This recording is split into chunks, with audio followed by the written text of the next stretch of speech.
When you leave yourself no way out, but to succeed, you must. You will. My name is Derrick Shirley. A few years ago, I wasn't the same man I am today. I was much heavier, tipping the scales at 400 pounds, happy on the outside and miserable on the inside.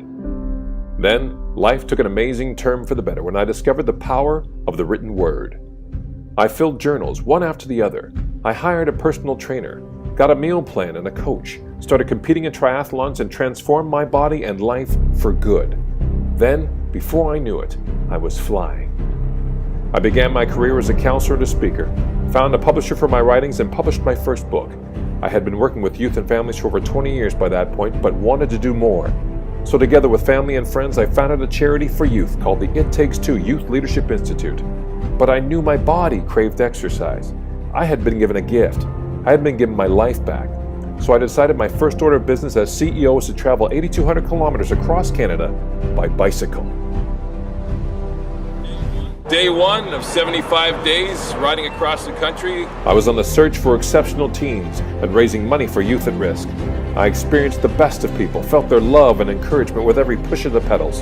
And I proved to myself that because we believe, we can achieve.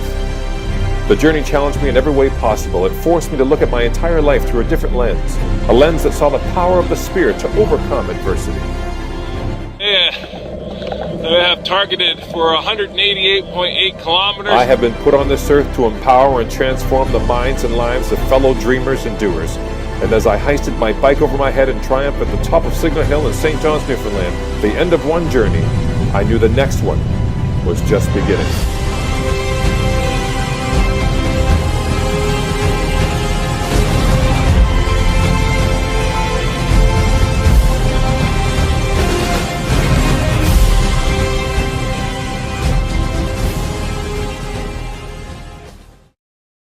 Derrick Shirley, everyone.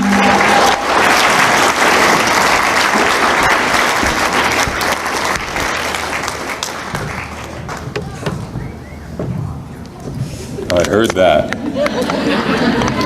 I didn't get those before.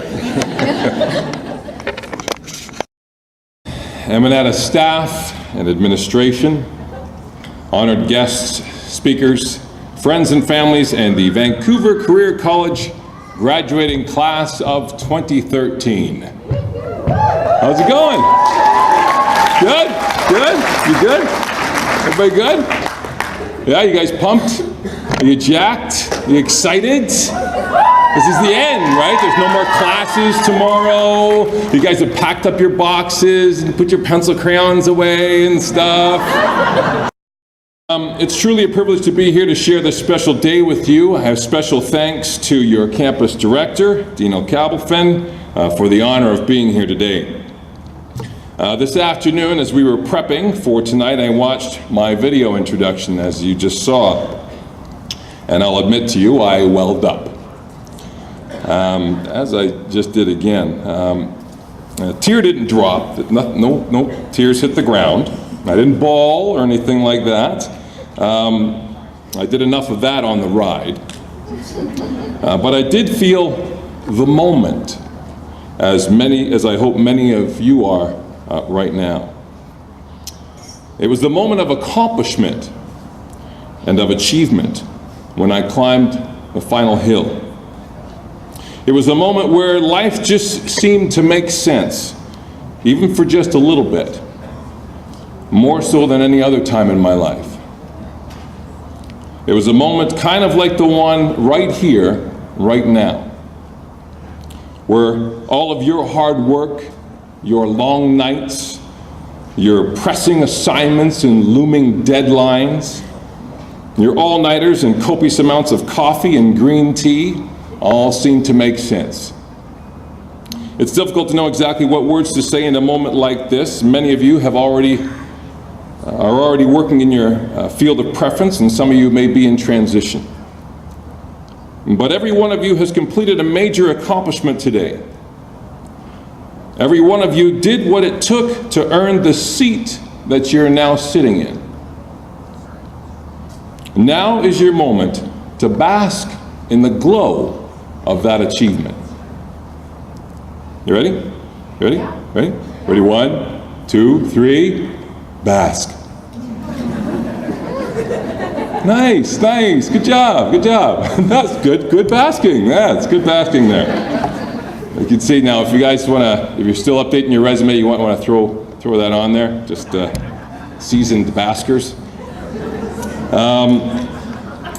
Now, as you know, I recently completed an 8,200 kilometer bike ride across Canada. It took me 75 days from start to finish. I did it for two major reasons. One, as the signature program of the It Takes Two Youth Leadership Institute, which I oversee, is a cross-country tandem bike ride for youth at risk. For this yearly event, we pair up a police officer with a youth in the captain position on the blank. And they ride together across the country in a provincial relay. It's the first of its kind in the entire world. And we're very proud and excited to get the program ready for launch. The second reason is, I was getting heavy again. Just over 6 years ago, I lost 180 pounds, going from 400 to 220. And for the most part, I kept it off.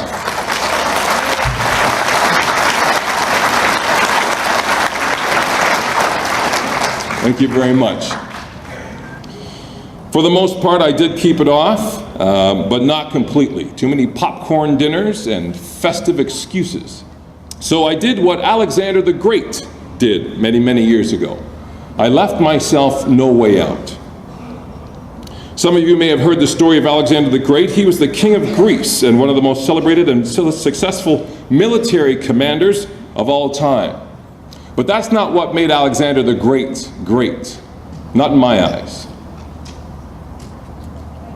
From the age of 13 to 16, he was tutored by Aristotle.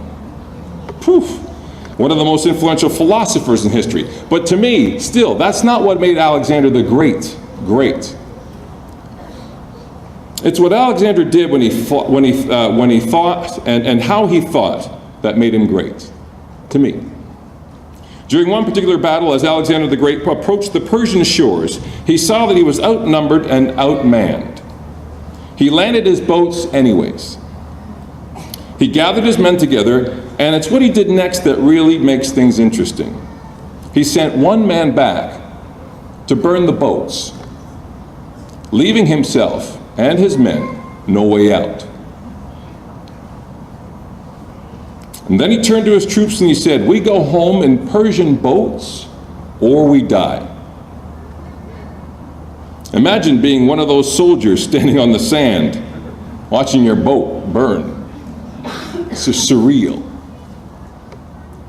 Alexander's men went on to win that battle because they left themselves no way out but to succeed. And that's what I want to share with you today. I call it the no way out, the science of radical achievement.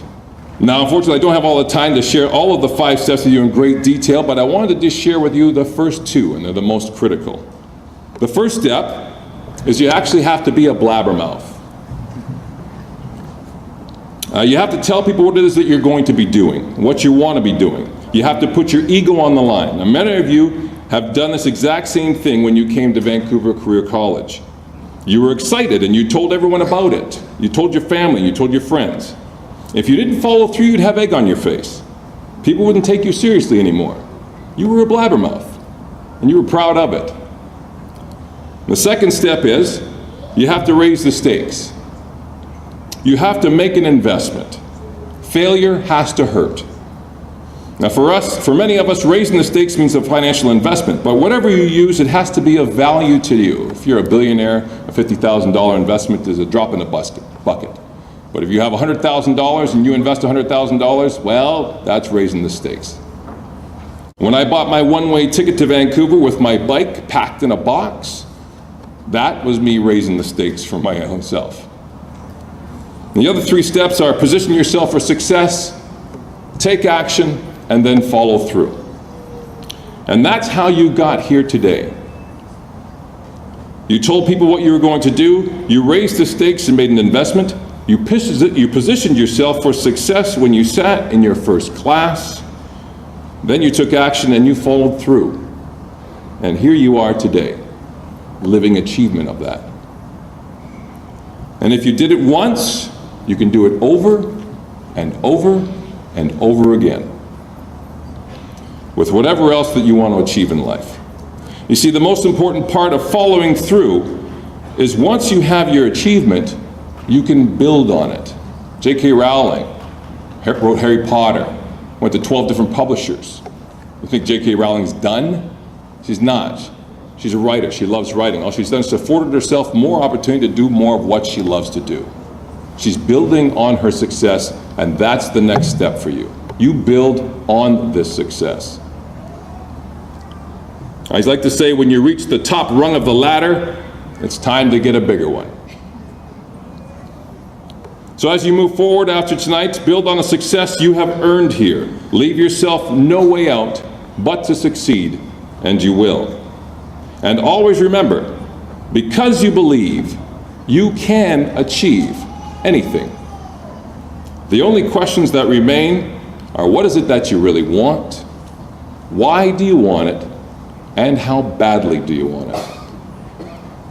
As Ingrid said, giving up is not an option. Now, I wish I could be like Oprah Winfrey and I'd give you all graduates a new car. That would be fantastic. Speak it, brother. Speak it. Yeah, not happening, right? But instead, I have something better for you. If you reach under your seats, graduates, I've placed a gift there for you, right underneath the front part of your seat. It's how I got to where I am today and how I got to spend this evening with you. I'll be out afterwards. If you'd like me to sign your copy, I'd be happy to. Congratulations, class of 2013. The best is yet to come. Thank you.